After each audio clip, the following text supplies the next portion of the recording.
Shalom, back with part 2. Edom's destruction cometh soon. Let's continue. All right, this is 2nd Ezra 6. We'll start at verse 7. All right, and eventually, we'll hit some precepts and come back. All right, 2nd Ezra 6 and 7. Then answered I and said, what shall be the parting asunder of the times? Okay? There's a time and a season for everything. Okay? Esau would have a time to rule for a third and final time. He had his times as calling himself the Greeks. He had his time calling himself as the Romans. Okay? You understand?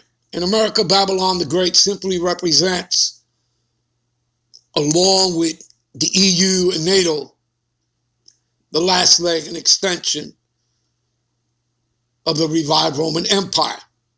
Okay? The fourth and final beast. Okay? That is the understanding that comes out of these scriptures. Okay? You understand? Not Japhet, but Esau, Edom, the Edomites. Okay? All right.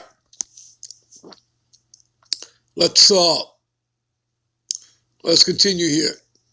So, or when shall the end of the first and the beginning of it that follow? So when shall be the end of the first and the beginning of it that follow? Now Ezra was asking just like the disciples, right? Disciples wanted to know when the kingdom of heaven would come in. Okay? Let's jump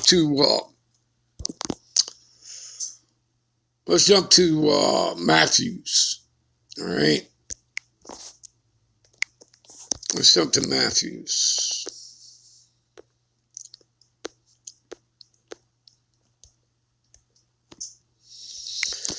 Matthew's 24:3. All right. And as he sat upon the Mount of Olives, the disciples, right, Israelites came unto him privately, unto Yahushua, saying, tell us, when shall these things be, and what shall be the sign of thy coming and the end of the world? Now, that word world there, okay, is aeon, meaning the age, the ending of the age. When shall be the ending of the age? The end of what? Whose age? Of Esau's age. You see that? And of course, during that time, that was the Roman Empire. They were in rulership. Right? You understand? They'd first come into rulership as the Greeks, calling themselves the Greeks. They're not the Greeks. They're Edomites. Remember that. And they're not Romans. They're not Europeans. Here, they're calling themselves Americans. All right? They call themselves by the lands they conquered. Psalms 49:11. Go read it for yourselves. All right? Okay. What about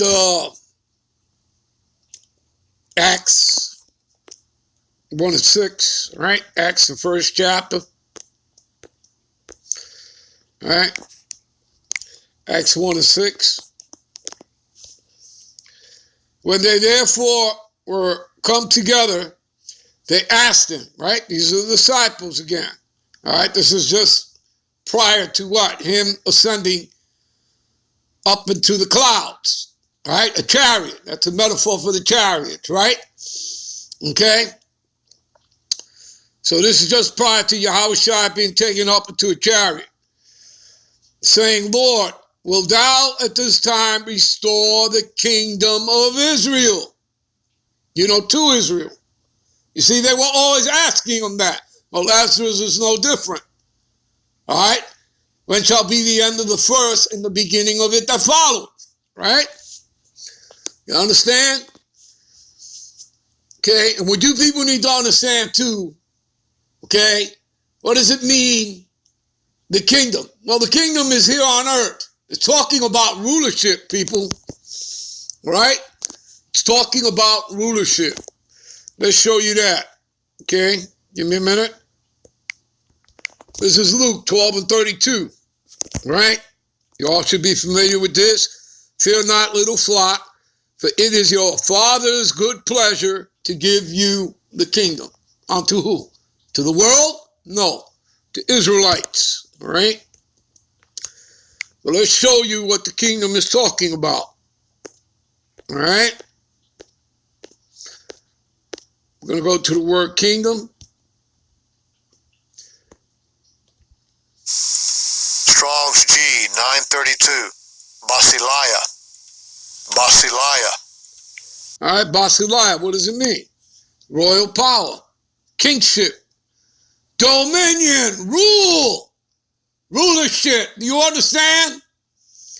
And remember that no other kingdom is going to rule. All right? Give me a minute. Go to Daniel. All right, this is Daniel 2 and 20. All right?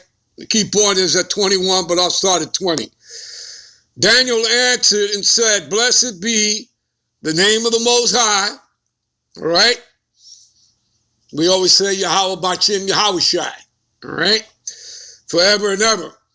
For wisdom and might are his. All right?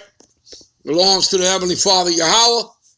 And of course the Son, who's been given all power and authority. Pursuant to 1 Corinthians, the 15th chapter, about 24th verse. All right? All right. Verse 21.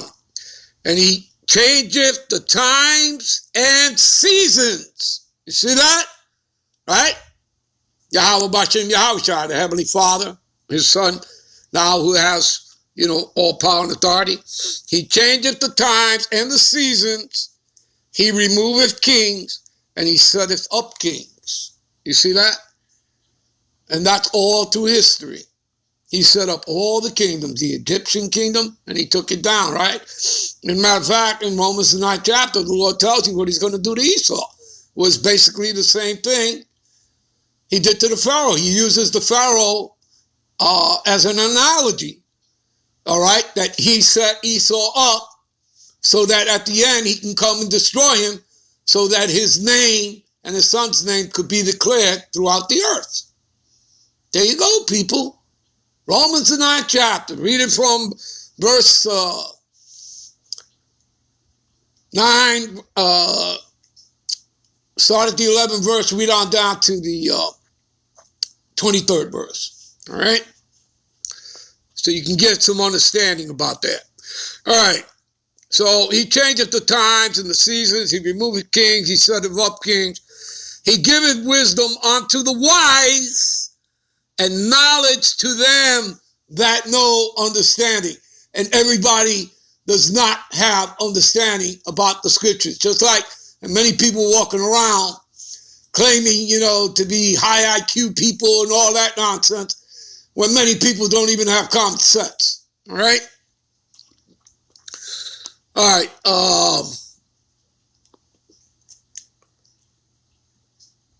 Let's jump to Escalatius. Give me a minute. This is Escalatius 8 and 4. Where the word of the king is, right? We're talking about who? The Most High Yahweh, his Son, Yahweh Shai. Where the word of the king is, there is power, right? And who may say unto him, what doest thou? See that? People understand that? Let's get back to Ezra's, all right? 2nd Ezra 6, let's get back to it. All right? So, you understand? When shall be the end of the first, right? The end of Esau's rulership and the beginning of it that followed it. And that beginning is talking about Jacob, the 12 tribes, all right, who are co-heirs to the kingdom with Yahweh Shai. All right, that's pursuant to Romans 8:17, co-heirs to the kingdom. All right. All right. Verse 8. And he saith unto me from Abraham unto Isaac, when Jacob and Esau were born of him, Jacob's hand held first the heel of Esau. Symbolism. You understand that? Okay? Symbolism, people. All right? It's an allegory. Symbolism. Pulling him what? Pulling him downward out of power. Okay? And that's all prophecy. Prophecy brings clarity, people. Okay? You're not going to find it in any other book. All right?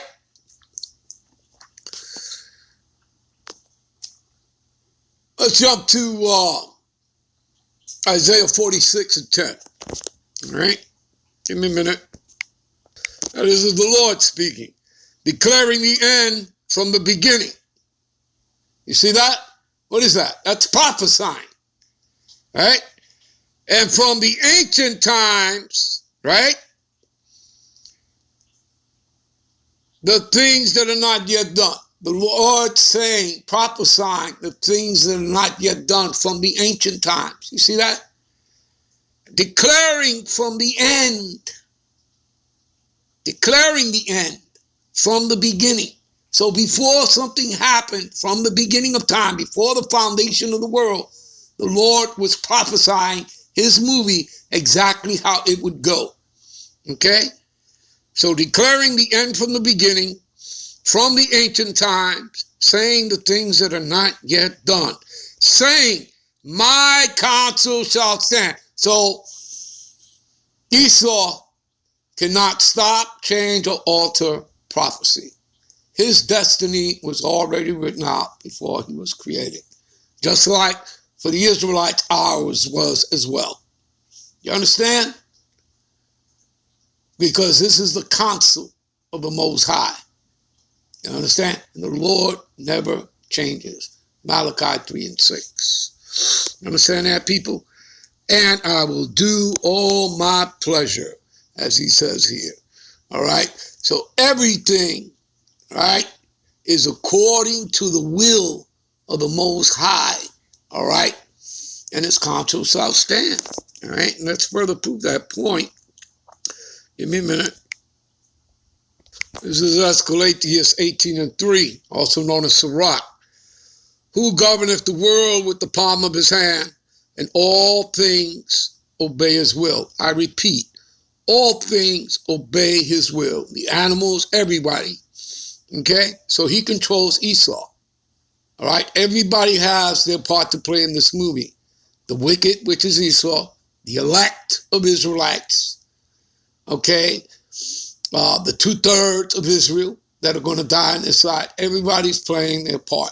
You understand? So all things obey his will, for he is the king of all, by his power dividing holy things among them from what? From the profane, the ungodly, the wicked. Okay? All right, we'll be right back with part 3. Shalom.